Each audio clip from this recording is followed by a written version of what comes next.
अब हम ले आए अपना क्वेश्चन नंबर 3 एक्सरसाइज 1.3 का।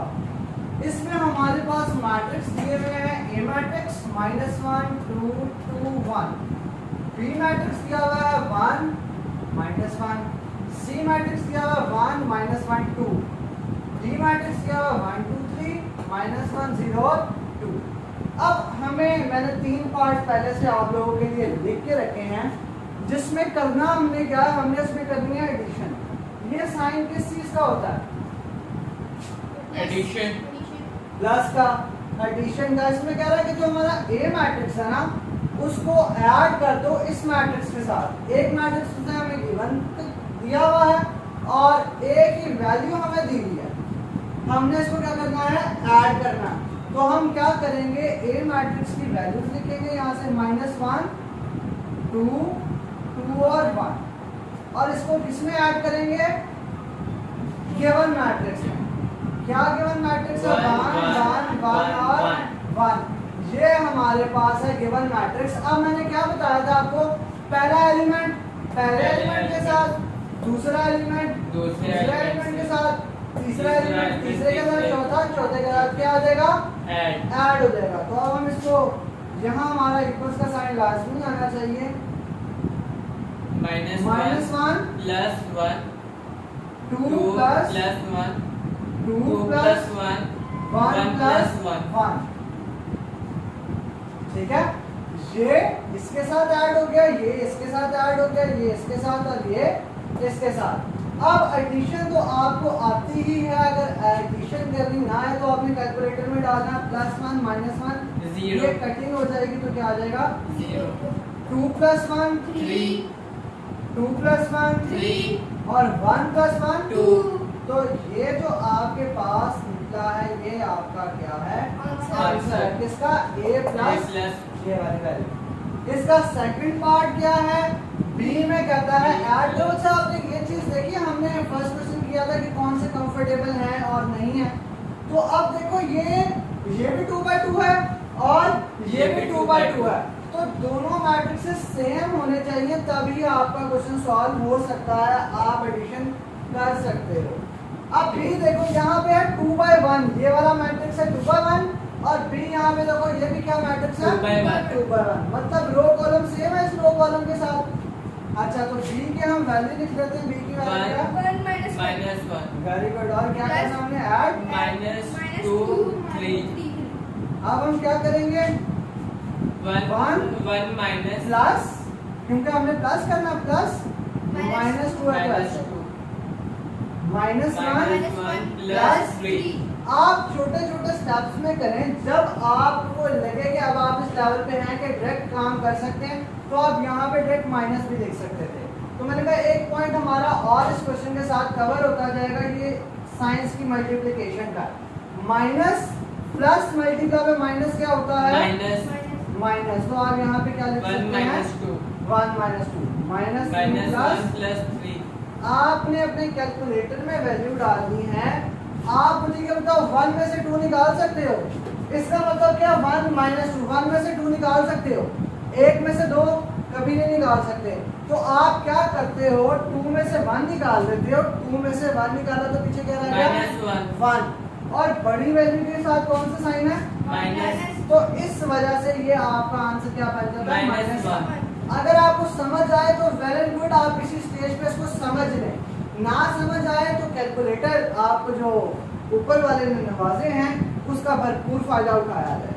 -1 + 3, -1 और +3 के आंसर आ जाएगा 2 आंसर आ जाएगा। -1 + 3 आंसर 2। अब नेक्स्ट सवाल हम देखते हैं, हमारे पास c की वैल्यू क्या है, 1 -1 2, और किसके साथ ये ऐड हो रही है, ये गिवन हमारे पास वैल्यू है, किसके साथ ऐड हो रही है, -2 1 और 3 के साथ। सेम वही सिनेरियो, पहला वाला पहले वाले के साथ ऐड होगा, दूसरे वाला दूसरे वाले के साथ, तीसरे वाला तीसरे वाले के साथ।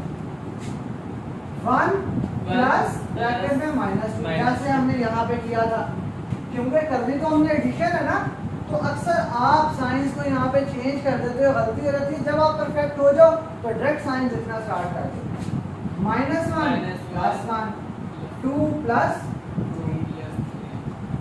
ये एक एलिमेंट, दूसरा एलिमेंट, तीसरा एलिमेंट।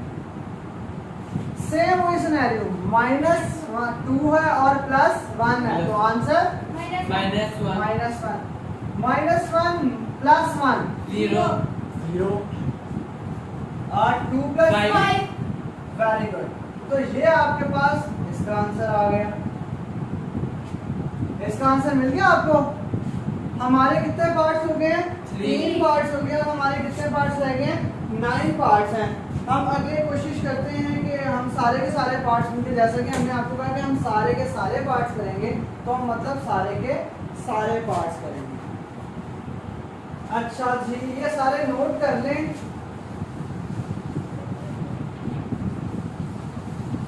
अब हम कोशिश करते हैं इसके ऊपर सारे पार्ट्स लिख लें एक ही दफा। थोड़ी सी जगह हम मैनेज कर लें और सारे के सारे पार्ट्स एक ही दफा में कंप्लीट कर लें। एडिशन तो सबको समझ आ गई है? जी एडिशन कैसे होती है समझ आ गई है ना? जी। अच्छा, अब हम अपना पार्ट साथ साथ करते जाते हैं ताकि हमारी स्पेस बनती है। हमारे पास पार्ट नंबर 4 है। पार्ट नंबर 4 है आपका d प्लस 0 2 1 0 और 0 1। देखो, आपने जितने भी सवाल किए हैं उसमें आपको जो दोनों ऐड होने वाले मैट्रिक्स हैं वो कंफर्मेबल हैं, ऐड हो सकते हैं। देखो अब यहाँ पे d आ रहा है, d का क्या है? 2/3। तो यहाँ पे हमें गिवन भी क्या है? 2/3। चलो ऐड करते हैं हम इसको। हमारा d मैट्रिक्स लिखवाओ 1 -1 2 0 3 2। ठीक है, और ऐड किसमें करना है? 0 2 1 0 0 1। अब इसको हम डायरेक्ट ऐड कर लें, ठीक है। 1 plus 0 0 1 1 plus 0 1 2 plus 1 3 3 plus 0 3 3। Very good. -1 plus 2 -1 plus 2 1। क्यों? क्योंकि बड़ी वैल्यू के साथ पॉजिटिव साइन है।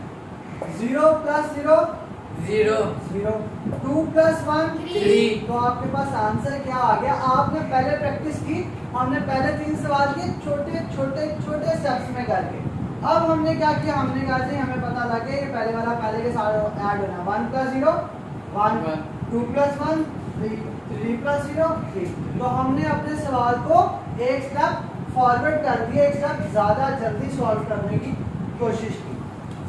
अच्छा, अब 5th सवाल देखो, 5th पार्ट देखो आप। 5th पार्ट आपको क्या कहता है? 2a। इसका मतलब क्या है? Multiply by 8। मल्टीप्लाई बाय मतलब 2 2 मल्टीप्लाई मल्टीप्लाई बाय a से। और a आपके पास क्या है? -1 2 2 1। अरे गुड। यहाँ आपने लिखा 2 और a मैट्रिक्स क्या है? -1 2 2 1 और 1। इसका मतलब यह है कि अगर बाय मल्टीप्लिकेशन का एक कोई भी नंबर आ जाए, कांस्टेंट आ जाए, उसने सबके साथ मल्टीप्लाई होना है, उसने सबके साथ मल्टीप्लाई होना है। 2 multiply by 2 multiply by 2 4 2 multiply by 2 4 और 2 मल्टीप्लाई बाय 1। तो आपका आंसर मल्टीप्लिकेशन के बाद क्या बन गया? ये 2 हर नंबर के साथ मल्टीप्लाई हुआ। समझ आ गया आप सबको? ये 2 हर नंबर के साथ जाके मल्टीप्लाई हुआ। ऐसी होती है मल्टीप्लिकेशन। अगर ब्रैकेट आ तो हर वैल्यू के साथ वो मल्टीप्लाई होता है। अच्छा, थर्ड आपका क्वेश्चन है, वो सॉरी आपका 6th क्वेश्चन है -1 मल्टीप्लाई बाय b। ये उससे भी आसान। -1 मल्टीप्लाई हो रहा है, -1 किसी भी वैल्यू के साथ मल्टीप्लाई होगा तो उसका साइन चेंज कर देगा बस। अगर प्लस है तो माइनस कर देगा और अगर माइनस है तो प्लस कर देगा। तो ये हम सॉल्व कर लेते हैं। -1 मल्टीप्लाई बाय b के पास हमारी क्या वैल्यू है? 1 -1। तो इसने क्या करना है? इनके साइन चेंज कर देने हैं। पहले +1 है तो, और ये -1 है तो +1। ये आपका आंसर आ जाएगा। ये जो लास्ट में हम लिख रहे हैं ये हमारे आंसर्स हैं, ठीक है। आप लोग भी नोट कर सकते हैं जो हमें वीडियो में देख रहे हैं, और उम्मीद करता हूँ उनको समझ भी आ रही हो। अच्छा, हमारा पार्ट नंबर 7 है। 6 हो गया। पार्ट नंबर 7 हमारा -2 मल्टीप्लाई बाय c। या ऐसे करके लिखा हुआ है तो ऐसे का मतलब भी क्या होता है? कि ये आपस में मल्टीप्लाई माइनस टू किससे मल्टीप्लाई हो रहा है? सी C से। से। तो सी में हमारे पास One. क्या है? 1 minus 1 2 माइनस 1 और 2 तो माइनस 2 सबके साथ मल्टीप्लाई हो जाएगा। माइनस 2 मल्टीप्लाई हो 1 minus 2 minus 2 minus 2 minus 2 multiply हो 1 होगा तो minus 2 minus 2 multiply minus 1 Two. होगा 2 साइन चेंज क्या हो जाएगा? Two. Plus 2 minus 2 multiply by 2 होगा Minus तो 4 साथ साइन माइनस का। ये आंसर आ गया आपका। अच्छा मेरे ख्याल से आपके पास दो सवाल रह गए इस क्वेश्चन के। एक रह गया आपका 3 मल्टीप्लाई बाय डी और एक 3 मल्टीप्लाई बाय सी रह गया। 3 मल्टीप्लाई बाय डी और 3 एक आपका multiply by रह C. गया है 3 मल्टीप्लाई बाय सी। इसका मतलब ये है जैसे आपने यहाँ पे मल्टीप्लिकेशन की थी 2 के साथ, यहाँ मल्टीप्लिकेशन कर दोगे 3 के साथ। चलो हम सॉल्व कर लेते हैं। 3 डी की वैल्यू लिखो 1 minus 1 2 1 माइनस 1 2 2 0 3 और 2 3 के साथ मल्टीप्लाई करना तो आप सबको आता ही होगा, क्यों स्टूडेंट? मल्टीप्लिकेशन कर लो। 3 multiply 1 3 multiply minus 3 3 multiply by 2 Six. 3 multiply by 0 3 0 3 multiply by 0 0 3 multiply by 3 3 multiply by 0 क्या होता है? 0। कोई भी नंबर दुनिया का कोई भी नंबर 0 से मल्टीप्लाई होगा तो आंसर Zero. 0 आएगा। 3 मल्टीप्लाई बाय 9 9 और 3 मल्टीप्लाई बाय 6 ये था आपका इस पार्ट का आंसर। लास्ट सवाल है आपका 3 मल्टीप्लाई बाय सी। C तो यहाँ पे हम सी की वैल्यू लिख लेते हैं। सी की वैल्यू क्या 1 है? minus 1 1 minus 1 2 तो मल्टीप्लाई बाय करोगे तो आपको तो पता 3 लग ही गया minus 3 6 मल्टीप्लिकेशन अगर आपको टेबल्स आते हैं 2 का टेबल आता 3 का टेबल आता तो ये सारे के सारे सवाल आप सॉल्व कर सकते हो। आप सारे स्टूडेंट्स से गुजारिश है कि सवालों को नोट कर लिया करें। कोई चीज़ ना समझ आए, कोई पार्ट ना समझ आए, जहाँ से ना समझ आए आप इजीली एक्सेस मुझे व्हाट्सएप पे कर सकते हैं। अपना मैसेज ड्रॉप करें कि आपकी वीडियो मैंने यूट्यूब पे देखी थी और हमें यहाँ से चीज़ समझ नहीं आई। मेरी पूरी कोशिश है कि मैं अगर कोई एक क्वेश्चन कर रहा हूँ तो उसके सारे के सारे पार्ट्स आपको समझाऊँ और बेहतरीन तरीके से समझाऊँ। Thank you guys.